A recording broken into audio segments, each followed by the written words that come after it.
Selamat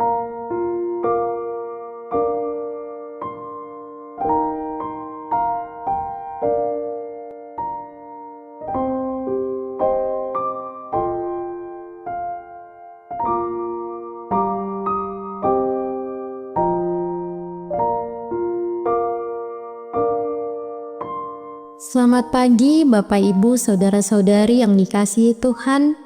Berjumpa lagi dalam sapaan dan renungan pagi GKI Salatiga Selasa 8 April 2025 bersama saya Mengsi Mawarni Dakabesi.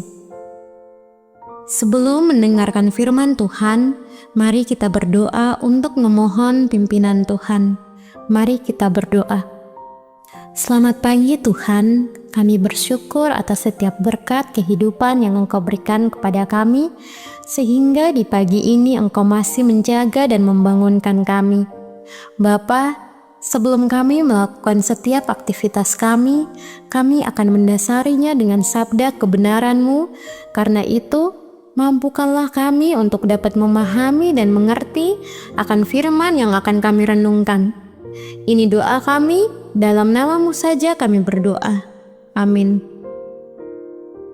Bapak Ibu Saudara-saudari yang dikasihi Tuhan, firman Tuhan kita hari ini terambil dalam kitab Yesaya pasal yang ke-55 ayat 6-7. Yesaya 55 ayat 6-7. Carilah Tuhan selama Ia berkenan ditemui, berserulah kepadanya selama Ia dekat. Baiklah orang fasik meninggalkan jalannya, dan orang jahat meninggalkan rancangannya. Baiklah ia kembali kepada Tuhan, maka Dia akan mengasihinya, dan kepada Allah kita, sebab Ia memberi pengampunan dengan limpah.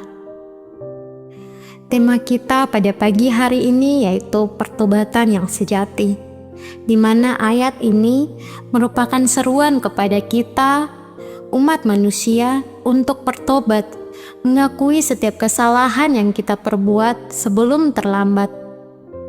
Nabi Yesaya mau mengingatkan bahwa kesempatan untuk kembali kepada Tuhan tidak akan selalu tersedia.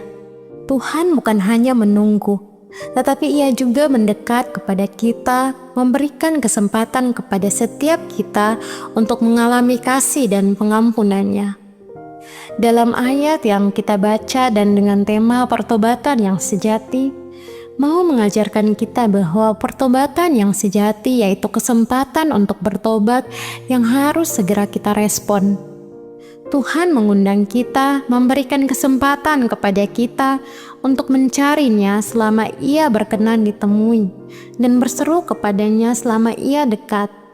Ini menunjukkan bahwa ada batasan waktu yang tidak kita ketahui. Karena itu, kita harus cepat merespon kesempatan yang diberikan Tuhan. Dalam masa prapaskah ini, menjadi momen istimewa untuk kita kembali kepada Tuhan, mengakui setiap kesalahan kita sebelum kesempatan yang diberikan itu berlalu daripada kita.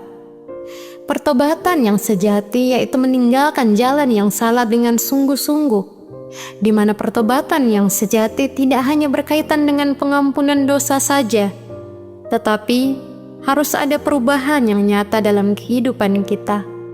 Nabi Yesaya menegaskan bahwa orang fasik harus meninggalkan jalannya dan orang jahat harus meninggalkan rancangannya.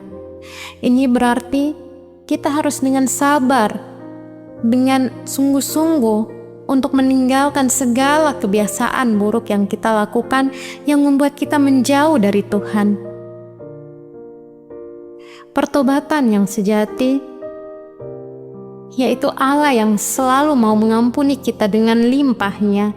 Tuhan bukanlah pribadi yang menuntut balasan daripada kita, tetapi justru Tuhan adalah pribadi yang penuh belas kasihan dan pengampunan. Ia tidak hanya menerima orang yang berdosa yang bertobat, tetapi juga melimpahkan kasih-Nya kepada kita semua dengan kemurahan hati-Nya. Tidak ada dosa yang terlalu besar bagi Tuhan untuk diampuni. Asalkan kita mau datang, kita sadar untuk datang kepadanya dengan hati yang hancur dan penuh pertobatan.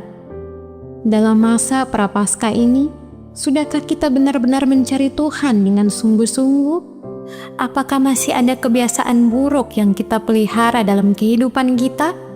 Sudahkah kita percaya pada kasih dan pengampunan-Nya? Janganlah kita menunda-nunda kesempatan untuk mengakui setiap kesalahan kita. Masa Prapaskah mengajak kita untuk secara sadar meninggalkan dosa, meninggalkan kebiasaan buruk, dan berkomitmen untuk hidup lebih dekat dengan Tuhan. Karena itu, jangan biarkan rasa malu atau putus asa dalam kehidupan kita menghalangi kita untuk menerima anugerah-Nya. Masa Prapaskah bukan hanya waktu untuk berpuasa dan berpantang saja, tetapi juga saat di mana kita untuk memperbaharui hati kita, memperbaiki relasi kita dengan Tuhan, dan mengalami pembaharuan iman dalam kehidupan kita. Marilah kita memanfaatkan waktu ini untuk kembali kepada-Nya dengan segenap hati, karena Tuhan selalu menanti kita dengan tangan terbuka. Mari kita berdoa. Bapa, kami bersyukur atas berkat-Mu yang Engkau berikan kepada kami, atas kesempatan yang Engkau berikan kepada kami untuk kami datang di hadapan hadirat-Mu, mengakui setiap kesalahan yang kami perbuat. Mampukanlah kami untuk dapat memperbaharui iman kami, memperbaharui relasi kami dengan Engkau, Tuhan. Inilah doa kami, dalam nama-Mu saja kami berdoa. Amin. Bapak, Ibu, saudara-saudari yang dikasihi Tuhan, selamat beraktivitas di hari ini. Tuhan Yesus memberkati.